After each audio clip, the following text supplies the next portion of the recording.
कर्मयोग का वर्णन। प्रकृते गुण सम्मूढ़ सज्जन्ते गुण कर्मसु तान कृतस्विदो मंदान कृतस्विन विचारे। तीसरा अध्याय कर्मयोग का है। ज्ञानी व्यक्ति भी कर्म करता है और अज्ञानी व्यक्ति भी कर्म करता है। दोनों में अंतर एक है कि अज्ञानी व्यक्ति जो कुछ भी कर्म करता है उससे कोई न कोई प्रकार की परेशानी पैदा कर लेता है, खुद के लिए भी और दूसरे के लिए भी। और ज्ञानी व्यक्ति जो कुछ भी कर्म करता है वो बहुत सोच विचार करके कर्म करता है। ये मैं जो कर्म कर रहा हूं इसका परिणाम क्या होगा। भगवान के सामने अच्छे से वस्त्र बिछा करके आप श्रृंगार नहीं कर सकते।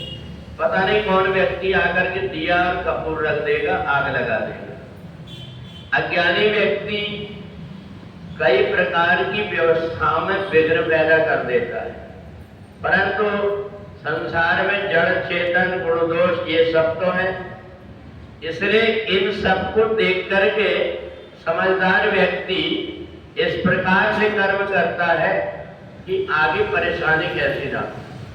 अगर कोई परेशानी आती है तो उसका निवारण कैसा हो, इस सोच विचार करके कर्म करता है। और इसलिए तीसरे अध्याय भगवान ने कर्म योग का कहा। कर्म करने के पहले तुम थोड़ा सोच लो। अगर कर्म करने के पहले हमने थोड़ा सोच लिए कि मैं जो कर्म कर रहा हूं अच्छे के लिए कर रहा हूं, परंतु इसका दुष्परिणाम तो नहीं हो जाएगा। और नहीं तो अगर किसी व्यक्ति के द्वारा जो कुछ भी कर्म हो रहा है वो अगर अज्ञानवश किया जा रहा है तो कोई ना कोई प्रकार की परेशानी पैदा करेगा। इससे अच्छा है कि अज्ञानी व्यक्ति कर्म ना करे तो अच्छा है। अगर उसको कर्म करने के लिए कहे, पता नहीं क्या तोड़ फोड़ कर देगा, क्या कर देगा। इसलिए ज्ञानी व्यक्ति जो होता है वो कर्म बड़े सफल करके करता है। और दूसरी बात, अज्ञानी व्यक्ति से हमेशा सावधान रहता है। तो इसलिए तीसरे अध्याय में जो कर्मयोग है, इस कर्मयोग को व्यक्ति अपने जीवन में अगर उतार लेता है, प्रत्येक व्यक्ति को इतनी बुद्धि नहीं होती कि वह कर्म करने के पहले आप देख ले, तो इसलिए उसके परिणाम कई बार गंभीर भी हो जाते हैं। तो इसलिए कर्म का भगवान ने तीसरे अध्याय में बताया। एक कर्म जो है व्यक्ति को बंधन में भी डाल देते हैं, मुक्त भी कर देते हैं और परेशानी में भी डाल देते हैं और परेशानी से भी निकाल देते हैं। ज्ञानी व्यक्ति जब कभी कर्म करता है, अगर जीवन में कोई परेशानी आ गई तो उसकी बुद्धि बता देती रास्ता कि इस रास्ते से ऐसे निकल जाओ। पर अज्ञानी व्यक्ति जैसे जैसे एक के बाद दूसरा कर्म करता उलझते जाता है। इसलिए अज्ञानी व्यक्ति से हमेशा सावधान रहा जाता है।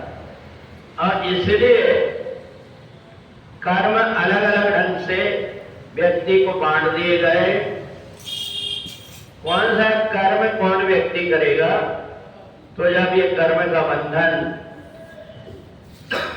व्यक्ति जो है जब सोच विचार करके कर्म करता है, तो खेती करने वाले व्यक्ति को खेती का पूरा पूरा अनुभव हो जाता है।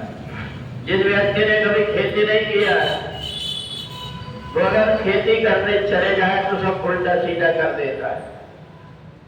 इसलिए हमारे यहां पर कर्म का सिद्धांत है। एक व्यक्ति जब एक कर्म कोई करता है तो उसको उसमें सब प्रकार का ज्ञान हो जाता है, ये कर्म कैसे करना चाहिए और कैसे इस कर्म का दूसरों के ऊपर प्रभाव पड़ेगा, इस बात को ध्यान में रख करके कर्म करता है। इसलिए जो भी व्यक्ति कर्म करते समय सावधानी रखता है वो अपना और दूसरों का उपकार कर देता है।